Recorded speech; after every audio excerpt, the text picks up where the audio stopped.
Hello guys, I'm Rahul Malik, software developer in Percona. So I'm going to talk about Pstress.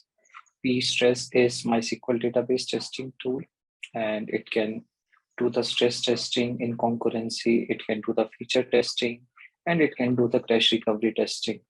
So it is based upon the pQuery.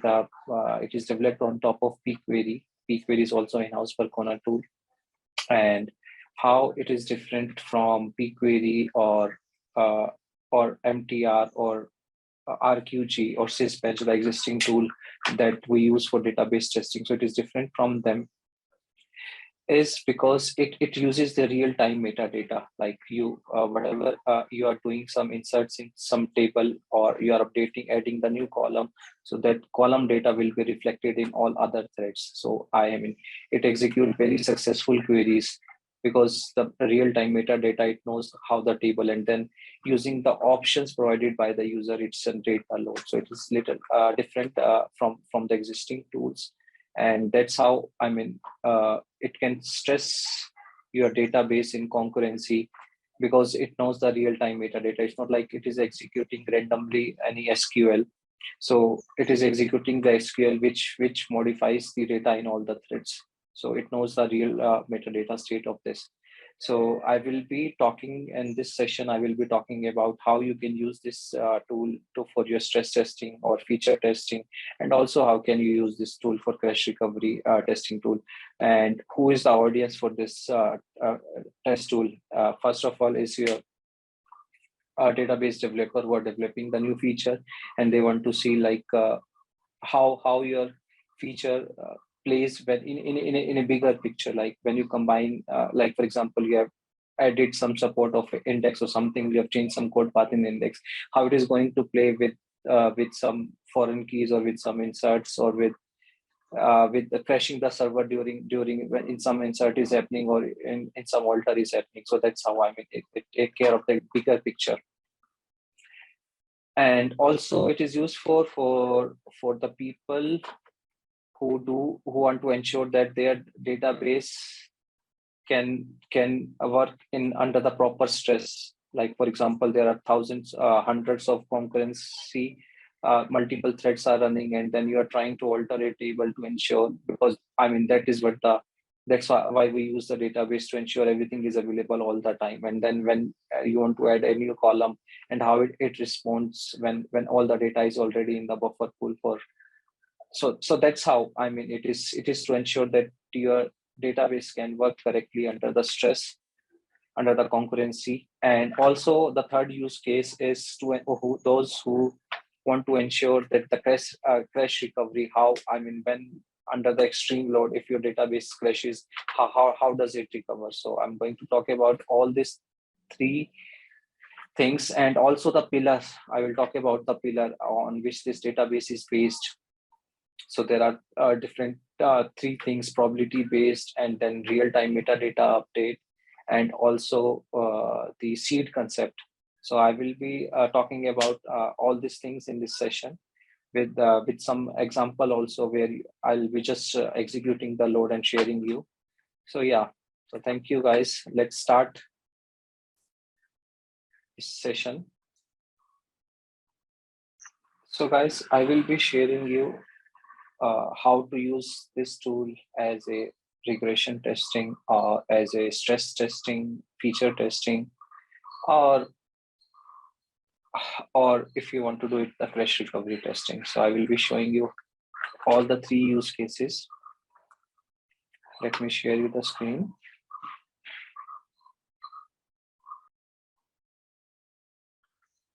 So I have already checked out in my home directory Pstress code. So this is the repository. All you need to do is check out Pstress from the Percona QA repository, and once done, I'll show you the command to build. The build command is straightforward. If you want to build it against the upstream MySQL, and then you just need to pass -t MySQL on, and if you want to build it against Percona, then you need to pass -t Percona server on. So this is the simple command, and you have to provide the base directory. So in this case, I will be building it against the Oracle upstream. So I have an alias, so I'll just pass that command. So once it is built, it will create a pstress-ms. MS is for MySQL target. So this is the target, and it is created inside the source directory. So now to do any sort of testing, so this is a C++ executable. So I will be directly using this to do the stress testing. And so I'll show you all the help here. So it has almost 111 features to generate the type of TML or DDL you want. So like, for example, I'll in the later in the session, I'll talk about the seed, which is a very important tool, which is a very important option, sorry. But here, a few of the columns, like number of this help is like number of columns you want, whether you want auto incremental or not. So it is a self-explaining, the help option is. So you can use that, provide some probability for each option. I'll show you how. And then that's how you will stress your database. So for example, right now, I just want to, so this is, I have already started the instance. It doesn't have any table. So I will be calling this minus table 4 minus threads 5, and then like number of columns you want. And I will just using default everything. So the default number of columns is,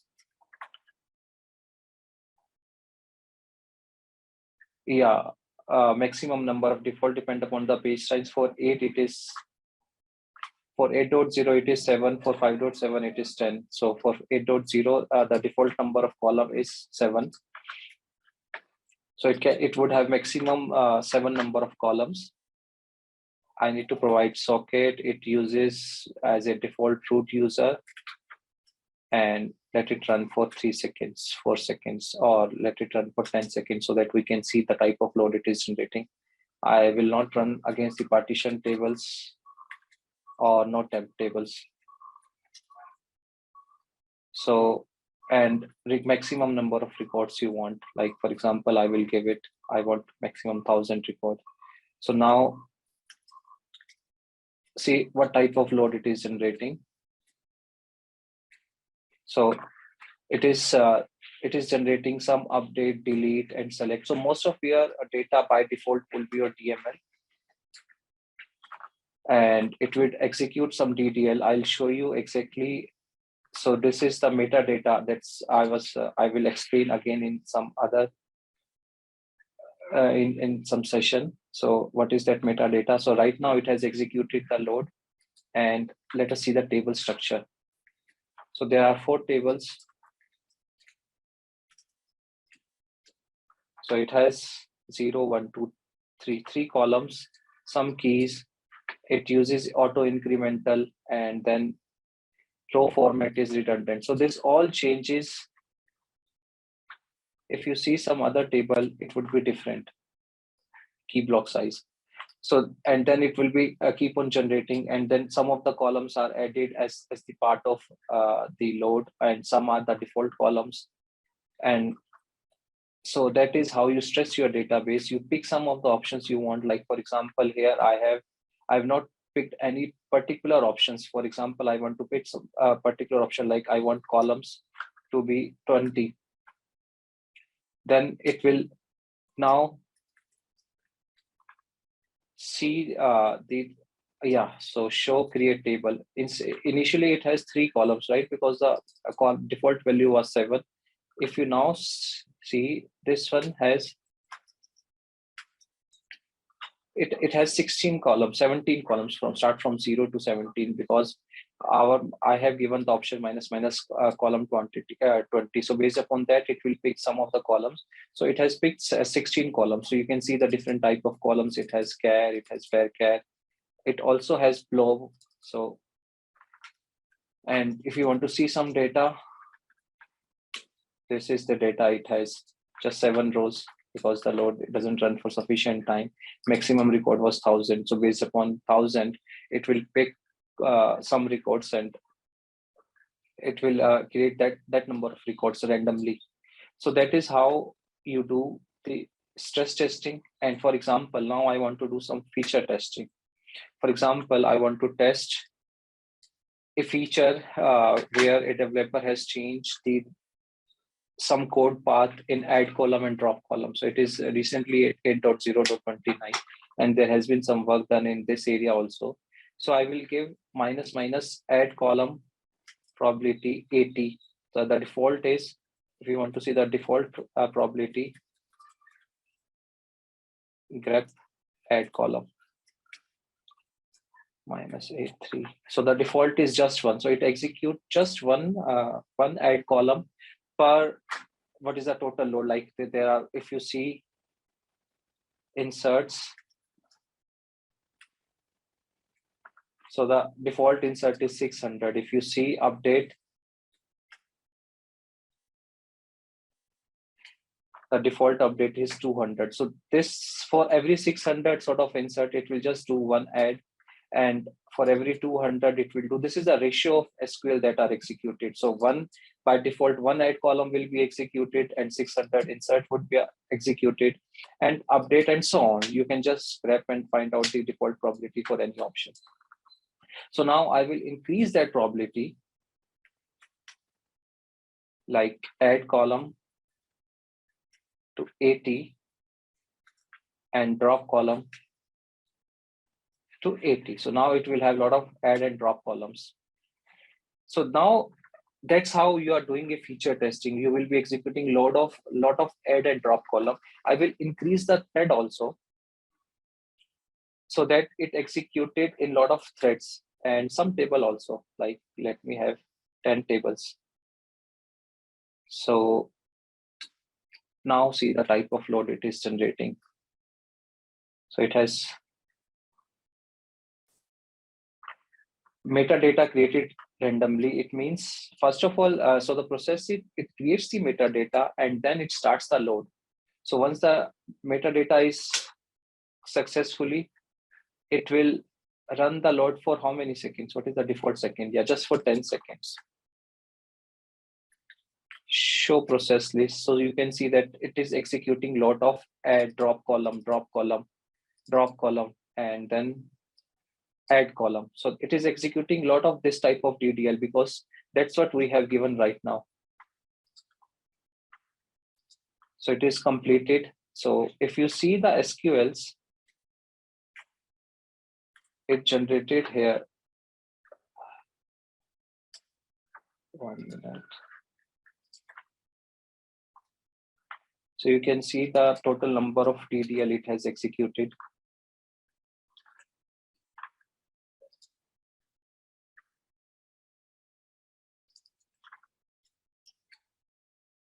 Yeah, I've just picked any session. So you will see that it has alter add random column. So it has done, so it has executed 15 select, 3 insert, 4 update, and 1 add column and 1 drop column. So this is particular thread. So there are 20 threads like this which has done. Like for example, let us pick which has run for a long time.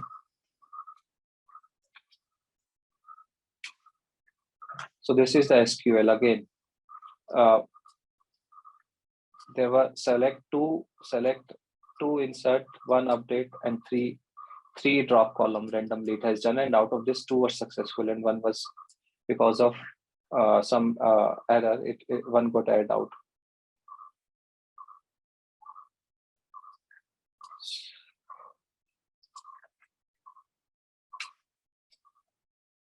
So this is how you do the feature testing.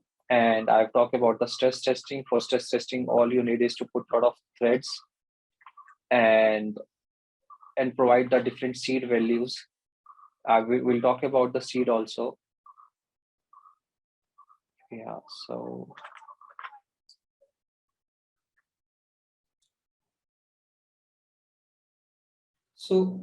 Pstress is a probability-based test tool. When I say probability, it means the type of load you want to generate is depends upon the probability, like number of columns, indexes, partition, and the DML or DDL, the type of load you want to generate. It all depends upon the probability we have given for some option. Let me explain you through an example. So this is our command. Here, socket, tables, no partition, log directory, where we are generating this logs generated by the peak query, and second 0 means just to load the initial metadata. Now here, this is the probability I was talking about, columns 30. It means the table could have maximum number of columns 30. So if I execute this and you see this, it has 16 columns. If I change this to 10 or to 5, it will have just two columns, D0 and F1. This 0 and 1 is the numbering. Initial tells you decimal, float, integer, char, var, what is the type. Like for example, if I say index is 0, so it means it will not generate any index. So there's no index generated on that table. If I say index is 5, so it will generate 5 indexes. Now again, another example is, for example, instead of running for 0 seconds, let it run for 5 seconds, and to see the type of load, for example, is it default probability? Let it run default. Let us see like number of insert, update, and delete it has done. So this is the logs it has generated, and if you see, these are the different type of SQL it has executed. Insert, it has done, so most of the SQLs are select, insert, and updates. I mean, as our in real scenario, the load is mostly DML, so that's why the default probability is more for insert, update, and delete. So it has done like 6,858 inserts. So now if I change this probability, and if I say insert is say 1 million, something like this, so it means now the most of the load will consist of insert. So it's a combined probability. Like we see what is the initial individual probability for each options, we combine them and we execute load based upon that probability. So right now I have given 1 million, yeah, 1 million 1 million to the insert. It means most of the load will be of an insert. So let us execute this load and see again what it has generated. Yeah, the load is complete. So if you see, like now most of, there are just few select, few update, few deletes, and there's a add some random column, just one random column. So that's how it has generated this most of the inserts. So now our load is mostly insert. So there is some different options, like for example, you can say only command line SQL. It means it will just execute that and nothing else. Like for example, insert, update 10. It means based upon the probability of 1000 plus 10, 1100 total probability, out of which 1000 would be insert and 10 would be update. That's it. Only the command line SQL, or there's the option only command line DDL, or few other options. Based upon that, it will execute. So this is how to interpret the meaning of the option. So for example, if I say insert 0, and now if you see the load,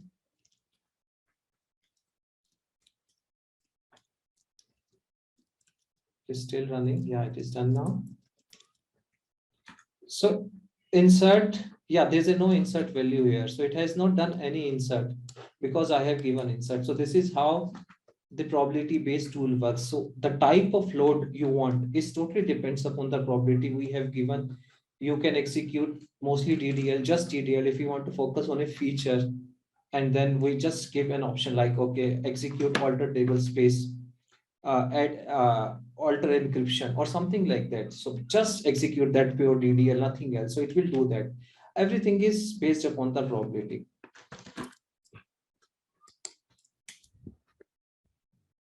So this is the special quality of this tool, real-time metadata. This differentiate this from the other tool. So what it does is, if it executes DDL in any session, the internal metadata of that table will be updated, and the other session will immediately start using that new metadata. For example, a column is added in one session, then the other session will start using that column, and then that's why the insert will not fail on that table, because the other threads will know the metadata of that table. So that's how why this tool has very high success rate of executing the SQL. Or if an index is added in one column in one session, and then the other session could drop that index. So let me just give you an example also. So this is our command, and socket table log directory, no partition, only command line DDL. So only command line DDL means it will just execute the whatever the DDL options we have given, no other DDLs, just add columns, drop column, and the normal inserts, whatever it is doing. So the normal insert, update, and delete has a very high probability, like almost 1,000. So this will be the equally to this add and drop column also. So now there are 10 sessions that will be executing this SQL. So now if I run this, I already executed this. So just let me show you the result here. So these are the our 10 threads which have executed, and I also have grabbed one column. Like for example, this is the N37 which was executed. So let us just grab that SQL. So 1 minute, I have to case instance too, because that is alter. So thread 6 has added that column, and you can see like it was successful, and the thread 1 later in the point of time it has dropped that column, so that was also successful. It means this column information was spread to all the threads, and the data is generated based upon that. Also you can see that inserts are also successful, inserts are also generated on that column. So that is why it has a very high success ratio of executing the SQL. And plus, if you have any bug in a concurrent where, like for example, we have dropped some column and immediately here there was a insert, or for example, you have added some column and there was an insert on that column immediately in some other thread, then it can cause some trouble. So that kind of concurrency issue it can catch, because the metadata is updated real time.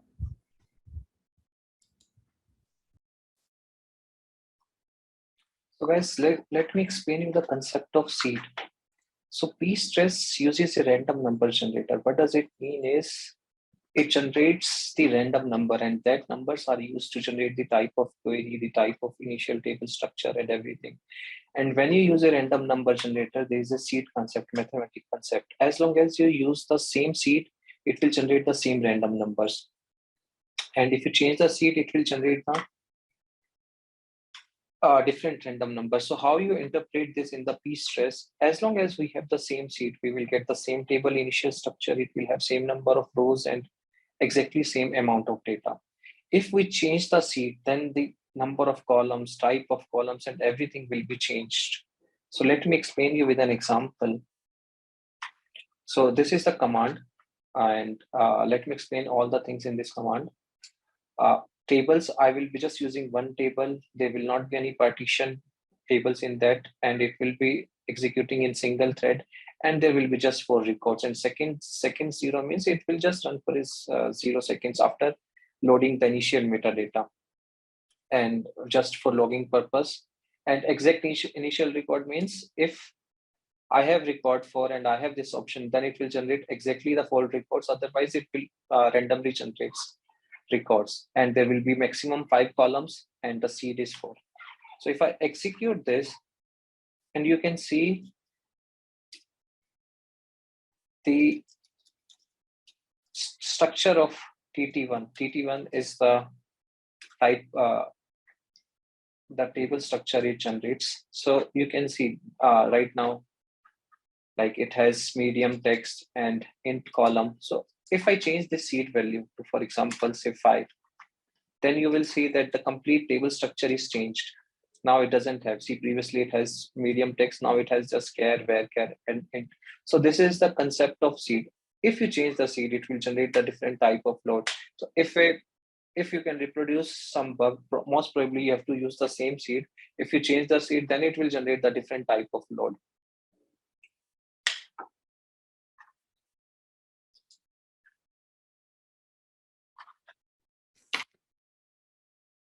So apart from the concurrency testing, and this tool is used for crash recovery testing. So what it has is there's a C++ executable which do concurrency run, and also there's a driver script which is written in Bash which do the crash recovery testing. So how does it do is, so there's a concept of steps. I mean, you can resume your testing, and once, like for example, you have given 5 seconds, or the database goes off, so it stops there and it knows that database is not available, and then it generates a metadata file to knowing that your existing metadata state. Using that file, you can again restart in the next step. So that's how it can be used as a crash recovery testing tool. So how we do it is, we execute it with, like for example, minus minus step one, and we crash the server. We induce skill -9 to ensure that when your database is under the huge load, it can recover. And then this C++ executable, it generates the JSON files, which is the existing metadata of your database, like what it knows. And then we restart the database to ensure that your database can recover from that kill -9, or the crash we have given to it. It can recover, and it can recover to all the data structure, and then we continue the load using the same JSON file that we have generated in the previous step. So we resume that load from that point. So it serves two purpose. First of all, you validate your crash recovery testing, that whether your database can recover when it is under a huge DML and DLL load. And second is, since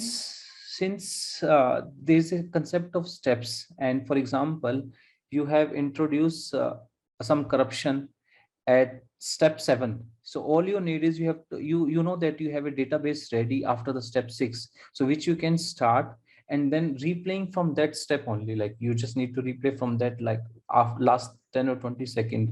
So that's how it helps to reproduce also to some of the bug, because there's a concept of steps.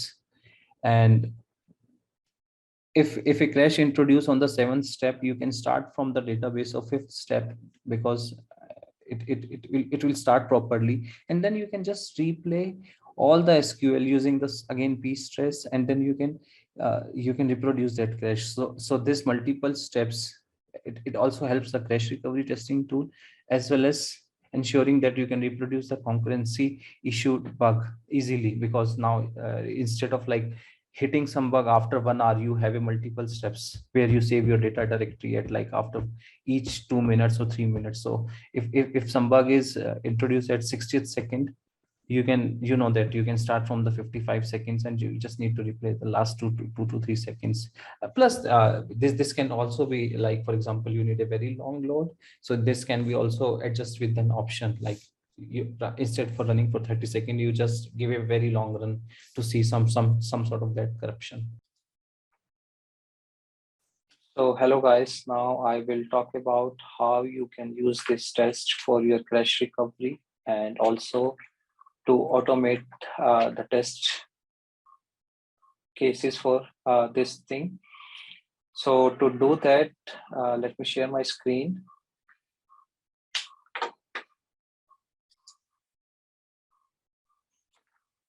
So I have already cloned in the home directory Pstress folder from the Percona repo, and it has a folders src, and where all this C++ source code and executable is placed. I have already built it.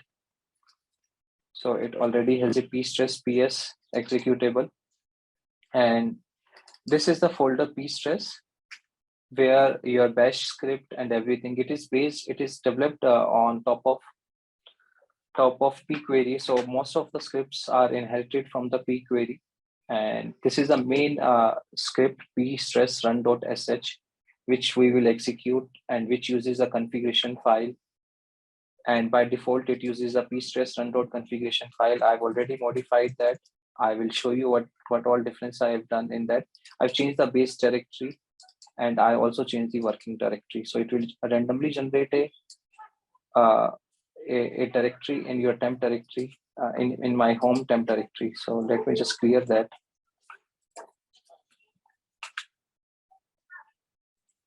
So there's a residue of old run. I will remove them.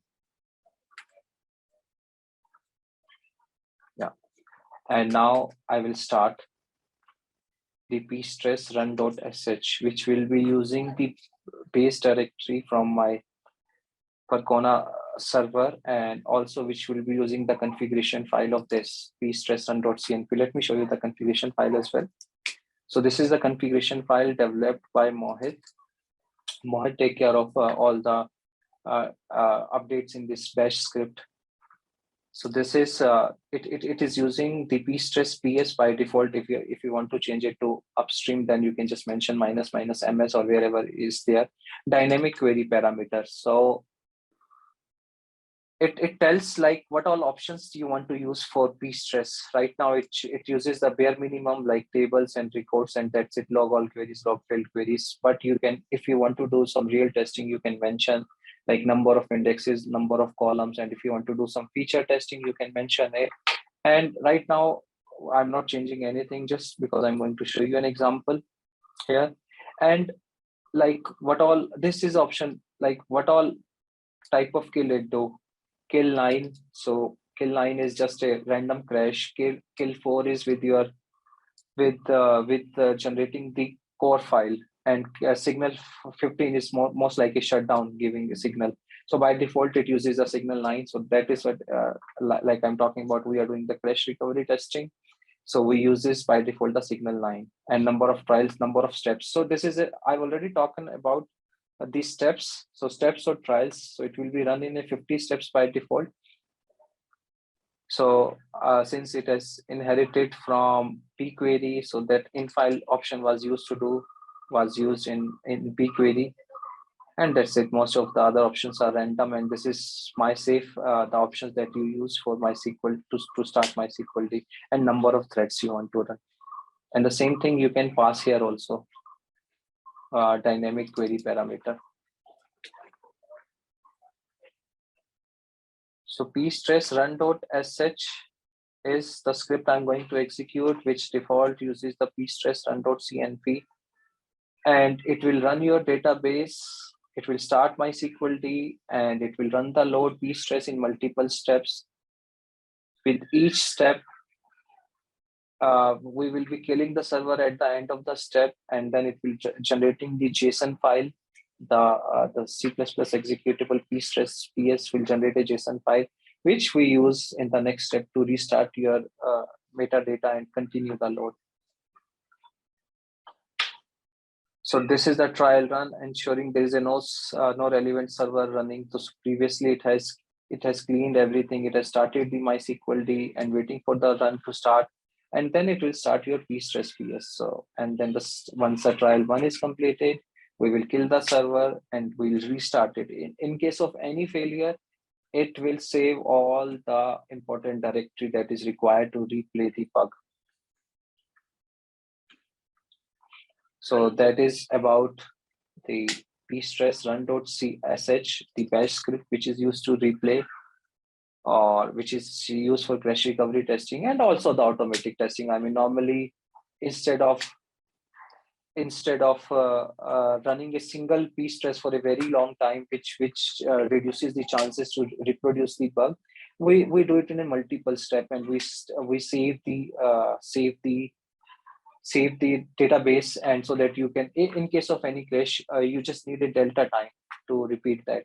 So now this is the options it has passed: number of record, number of seed, tables and socket and everything, it is running. So Pstress is running for maximum 60 seconds. I'll just show you also. Also, once the run is complete, it will just take a few more seconds.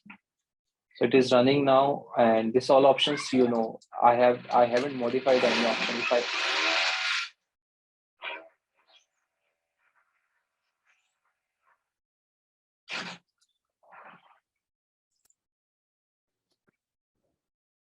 Let me share some success stories with Pstress. I'll not go into very details and just give you an example where it has helped to find out some regression in MySQL.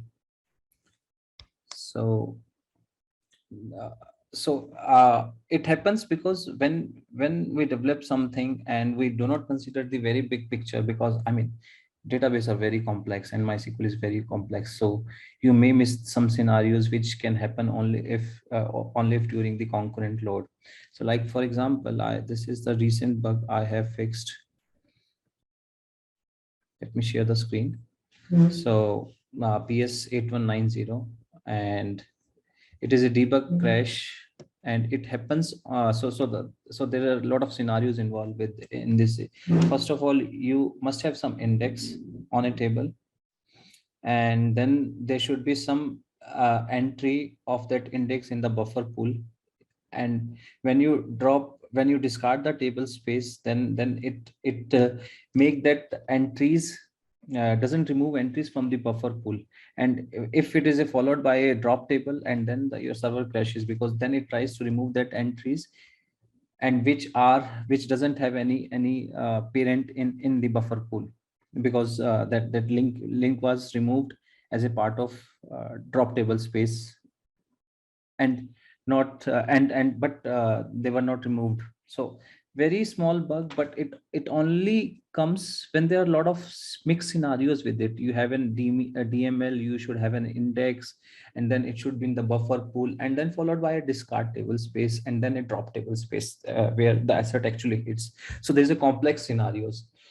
Writing a MTR test case, including a lot of scenarios like this, is impossible. So that's how this tool was developed.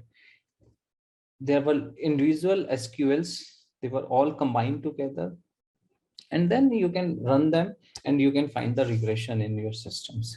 So there are a lot of bugs like this in we have identified in to make extra backup or PXC or PS or even the upstream to make them better. We have found out a lot of bugs like this, which happens due to the crash recovery or due to the concurrency. So yeah.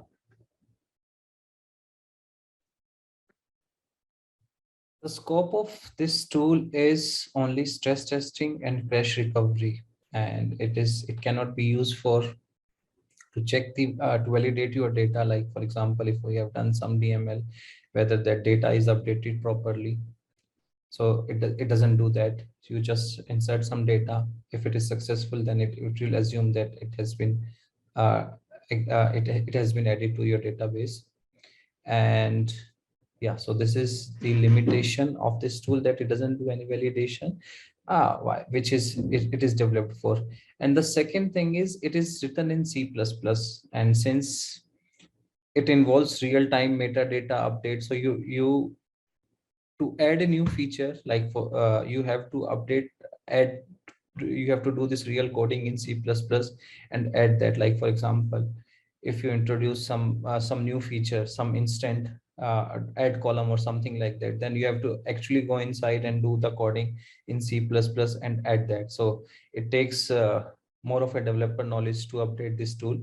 But once done, then automatically all your SQLs will start using that. So that's why it need the mostly, but it has a support for grammar files, like the concept of RQG, where it replaces some of the SQLs with with that table name. Like for example, you have a grammar file where you say very complex table, like select star from T1 comma T2, so it will replace T1 with some of the tables that is present. But then again, that will not serve the purpose for what it is developed. So you have to do the real coding in, and then you can take the advantage of that feature with all the existing features of your database.